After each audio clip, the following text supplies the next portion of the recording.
안녕하세요. 템플턴의 유튜브 방송입니다.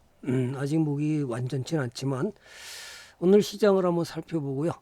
전체로 한번 보겠습니다. 오늘 아침부터 갭상승으로 시장을 강하게 상승해서 208.90으로 끝났죠. 물론 200 아까 16인가 220까지 갔었는데요. 어쨌든 간에 갭상승으로 전날 이틀 동안의 하락을 갖다가 만회하는 상황이 벌어졌습니다. 그것은 뭐 지금 계속해서 AI 버블 논란. 저는 뭐 계속 AI 버블 논란에 좀 의문이 간다. 그죠? AI 버블 논란이 문제가 돼서 이것을 이용해서 공매도 세력이 미국도 마찬가지 공매도 세력이 압도적인 방법으로 매도를 통해서 수익을 챙기는 그런 장이 아니겠나. 지금 빅테크 기업들이 지금 투자를 계속하고 실적이 개선되고 있는데도 불구하고 AI 버블 논란이 계속 이어지는 것은 아마 그런 이유가 아닌가 이렇게 보고요. 좀 미국 시장이 강하게 그래서 그 반도체를 중심으로서 저는 뭐 끊임없이 여러분들한테 알려드렸듯이 반도체가 지금 아직도 상승하고 있기 때문에 이것이 어디까지 갈 거냐. 반도체가 없어서 아우성 치고 이런 상황에서 주가가 갈 수밖에 없는 위치에 와 있었다. 이렇게 말씀드리고요. 그래서 버블 논란에 대해서는 조금 더 문제가 있다라고 볼 수 있겠고요. 시장은 그러면 얼마나 갈 거냐? 그거는 뭐 저도 예측할 수 없지만 지금 나오는 얘기는 지금 어떻게 되냐면 JP 모건이 지금 우리나라의 증시가 7,500까지 간다. 그 다음에 오늘 나왔던 그 NH 투자증권이 7,300. 그죠? 또 CT 은행이 우리 얼마냐면 7천 간다. 이렇게 예측하고 있습니다. 자, 뭐 예측이니까 우리는 뭐 그런 건 생각하지 말고 1월이 이제 끝나고 2월 달이 지났는데 이제 정월이 얼마 안 남았죠. 구정이 얼마 안 남았기 때문에 지금 박스권에서 좀 움직이지 않겠나 그러는데 지금 현재로서는 박스권에서 좀 움직이고 있는데요. 그래도 올 상승할 가능성이 점점 높아진 것이 이런 그 AI 버블 논란이 실제와는 좀 다르다는 거.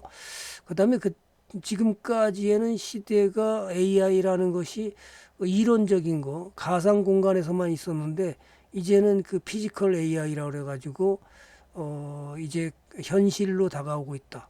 이것이 플러스 또 뭐까지 왔나요? 로봇까지 오면서 로봇 이것이 이제 실생활에 움직임 시작해서 실제 그 시장에서 매매가 되고 이것이 지금 각 이제 기업들의 자동화 시스템에서 같이 들어가는 공장 자동화 시스템의 협동 로봇과 그 다음에 산업 로봇 아울러 휴머노이드 로봇까지 이렇게 되기 때문에 아마 시장에서 이것이 그러면 이런 로봇이 가기 위해서는 또 여기에 장착되는 것은 또 뭐죠? 여기가 배터리입니다. 배터리가 안정적으로 공급할 수 있는 것이 삼성 SDI하고 현대차가 2027년부터 본격적인 가동을 한다. 그것이 뭐죠? 전고체 배터리입니다. 이런 것을 보면서 지금 끝났다라고 보기는 좀 어렵다. 그래서 우리는 투자를 어떻게 가야 될 거냐? 뭐 지금 코스피는 뭐 계속해서 정배로 가고 있기 때문에 저는 뭐 아직도 안정적이다 이렇게 말씀드리고 싶고요. 자, 그다음에 이제 또 하나는 지금 이제 그래서 지금 가장 걱정이 되는 건 개인들의 이 시장이 올라가는 것에 대해서는 포모 현상 때문에 지금 오늘 시장 금융투자협회를 들어가 봤더니 지금 투자자 예탁금이 정확히 109조. 그죠? 예탁금이 109조입니다. 그 다음에 이제 신용융자가 31조. 자, 그래서 너무 많은 신용이 있으면 가장 어려웠던 것이 이틀 동안 폭락했을 때 요동성이 롤러스케이트를 타고 변동성이죠. 요동성이 아니라 변동성이 심화가 되기 때문에 급등락을 막 하죠. 이러면 개인 투자자들이 비투로 인해서 신용으로 해서 반대 매매를 털릴 수 있으니까 조심해야 되고요. 지나친 그 신용은 제가 삼가라고 그랬죠. 내가 갖고 있는 자산의 50% 정도면 괜찮은데 이것을 만약에 1억을 빌려서 지난번에 보니까 1억을 현금 갖고 있는 사람이 3억 5천을 대출받아서 이러면 만약에 반대 매매 나가면 위험하죠. 과거에 한번 제가 이런 얘기를 신용담보가 140% 반대 매매 수준, 이제 120%고 낮췄지만 어떤 증권사마다 다르지만요. 가장 문제가 만약에 1,000만 원을 갖고 있다고 가정했을 때 만약에 신용을 갖다가 2.5배라고 하면 3,500만 원이잖아요. 그러면 만약에 30%만 빠져도 이게 얼마죠? 2,500. 그러면 3,500만 원. 3,500에 30% 빠지면 1억이잖아. 1억이 날아가 버리는 거지. 그럼 이게 다 반대 매매로 아무것도 없어지잖아요. 이런 상황이기 때문에 내 자산의 50% 갖다면 여기에 500만 원을 대출받았다면 문제될 게 없는데 지나치게 대출받게 되면 잘못해서 반대 매매로 이렇게 롤러스케이트를 타는 이런 엄청난 장에서는 신용으로 해서 원금이 종잣돈이 다 날아갈 수 있기 때문에 조심해야 된다는 얘기를 다시 한번 말씀드리고요. 자, 시장은 아직도 가고 있다라는 것이 중요한 거고 반도체 역시 그 다음에 역대급 불장에 우리는 어떻게 대응해야 되느냐, 이것이 가장 중요한 거고요. 지나치게 이제 담보 비율이 다 틀리겠지만 어쨌든 간에 지나친 담보 비율로다가 하는 것은 좋지 않다. 자, 지난번에 제가 추천했던 그죠? 지금 이제 시장이 시장이 넥스트 시장, 그다음에 포스트 시장, 이렇게 두 개가 현재 시장, 이렇게 세 개가 있잖아요. 이로 인해서 가장 수혜를 많이 받을 종목은 뭐다? 바로 증권사다. 제가 이미 그래서 여러분들한테 증권사를 가장 대장은 누구다? 미래에셋이다. 그래서 미래에셋을 추천하고 6월 달 가면 6월 29일인가요? 에셋을 가게 되면 급등 나갔죠. 오늘도. 자, 이 실적이 개선되면서 또 나갈 것이다. 오늘 엄청나게 16%까지 올라갔었는데요. 이 실적 발표로 인해서 영업이익이 지금 증권사마다 지금 영업이익이 1조를 넘는 증권사 상당히 많은데요. 지금 지난번에 그 미래에셋 실적 3분기에서는 좀 안 좋았지만, 자, 이번 4분기 실적이 엄청 좋으면서 영업이익이 얼마요? 1조, 영업이익이 1조 9,150억. 그 다음에 당기순이익이 1조 5,936억. 그래서 영업이익이 61점, 그죠? 어닝 서프라이즈 달성했는데요. 61.2%. 자, 영업이익이 그렇습니다. 그래서 키움증권, NH투자증권, 삼성증권들이 증권 다 1조 5천억에 육박되는 영업이익을 냈기 때문에 굉장히 시장 상승과 더불어 실적이 굉장히 강하게 나갈 것이다. 이렇게 예상을 해서 여러분들한테 증권사 종목을 추천했는데요. 자, NH투자증권도 나가고 있고, 그 다음에 삼성증권, 그죠? 자, 이런 것들을 보면서 키움증권 강하게 나갔죠. 키움증권도. 이런 걸 보면서 여러분들이 어떤 종목을 들고 가야 되는지 이미 봐서 알려는데 이미 팔았나요? 미래에셋증권 팔았나요? 그렇죠? 안 팔고 갔어야 수익이 커지는 거잖아요. 자, 추세가 상승할 때 우리는 어떻게 하라? 불타기를 해야 되는데 이게 잘 몰라서 불타기를 또 지나치게 아우 전문가님 가다가 떨어져 가지고요 잘라버렸습니다. 이러면 어떻게 되는지 수익이 얼마나 왔어요? 여러분들 상상이 되나요? 그래서 100%가 넘어갔죠. 이런 것이 우리 투자자들이 해야 되는데, 자, 어쨌든 오늘 반도체 미국에서부터 시작된 반도체 강한 상승을 해서 삼성전자 2월 달부터 엔비디아 납품한다고 그랬죠. 따라서 삼성전자가 HBM4를 납품해서 신고가 직전까지 갔죠. 자, 하이닉스도 마찬가지고요.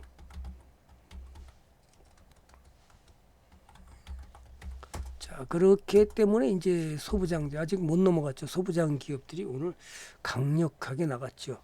우리가 이제 갖고 있는 DI라든지 이렇게 해서 폭등이 나가서, 그죠? 그 다음에 계속 올라가는 종목들이 계속해서 나오고 있다. 이런 것이 우리가 갖고 있는 소부장 기업들, 그 다음에 SNS텍, 이것이 이제 계속해서 올라가고 있죠. 자, 이런 것들을 보면서 여러분들은 무슨 종목을 들고 가야 되느냐, 이것이 중요하다. 그래서 전체적으로 반도체 소부장 기업들이 나가고요. 그 다음에 또 증권주들은 또 나름대로의 실적 개선이 되면서 은행주도 많이 나갔는데 오늘 하나금융지주가 실적이 좋아지면서 금융지주도 신고가를 냈지만 어쨌든 증권사를 따라갈 수는 없다 이렇게 보시고, 물론 뭐 보험도 올라가고 다 올라갔습니다. 건설주는 뭐 일단 뭐 현대건설은 뭐 알다시피 우리가 그 원전 확대로 그죠. 가장 이제 문제가 되는 것이 지금 저기 미국의 트럼프 대통령이 원전에 대해서 한국에 요청했다. 그래서 AI 전력, 미국 트럼프 행정부는 AI 전력난 해소를 위해서 한국의 원전 건설 투자 요청을 하면서 여기에 핵심 기업이 이제 현대건설과 두산에너빌이 당연히 갈 수밖에 없죠. 그죠? 두산에너빌 등으로도 강하게 올라와서 역사적 고점 직전까지 갔는데요. 자, 그래서 이거가 700조 규모입니다. 700조 규모. 우리나라도 지금 대통령이 지난번에 밝힌 것처럼 2037년과 2038년에 대형 원전 2기를 짓는다 이렇게 발표한 것처럼 이 700조 텍사스의 프로젝트 핵심 역할이 우리나라에서 제안한 것이 지금 미국의 웨스팅하우스가 AP1000이거든요. AP1000인데 우리나라가 APR 1400을 제안했다 그러니까 그럼 여기에 수혜주는 뭘까? 물론 우리는 선행으로 매수해서 들고 있습니다. 유료원들은. 그럼 여러분들이 찾아보게 되겠죠. 이런 것이 투자에서 가장 중요한 부분이고요. 어떤 것을 내가 매수해서 가야 어떤 수익이 커지는지.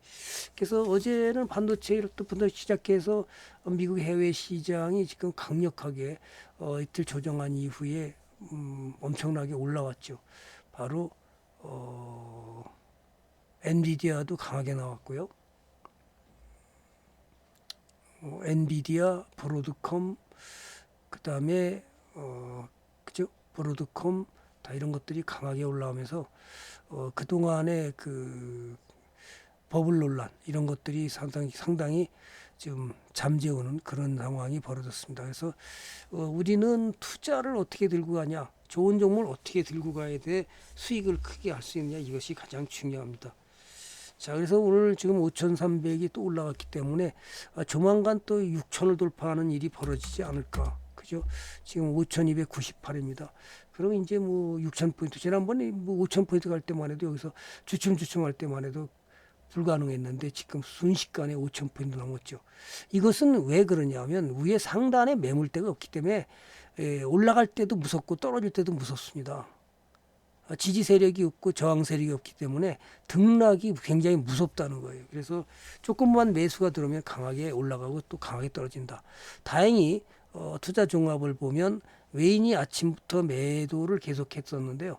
코스피를 종가에 들어 올렸습니다. 아침에 사다가 외국인이 시간대로 한번 볼게요. 코스피가 매수하다가 계속 매도했죠. 그러다가 종가에 다 들어 올려 버렸고요.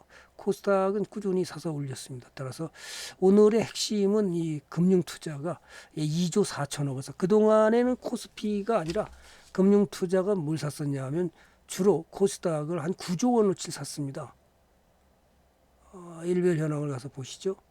코스닥이 금융 투자가 여기서 보면 한 9조 원 이상을 샀는데 이제 코스피 쪽으로 오늘 2조 4천억을 사면서 지수를 상승에 가장 원동력 역할을 하는 것이 기관 투자가 움직이는 게 아닌가 이렇게 보여서 여러분들은 어떤 투자를 가서 끌고 갈지 그다음에 어디까지 들고 갈지를 고민하지 말고 정별이난 흔들리지 않고 강력 보유를 통해서 수익을 극대화하는 전략을 가시기를 간곡하게 여러분 추천드립니다.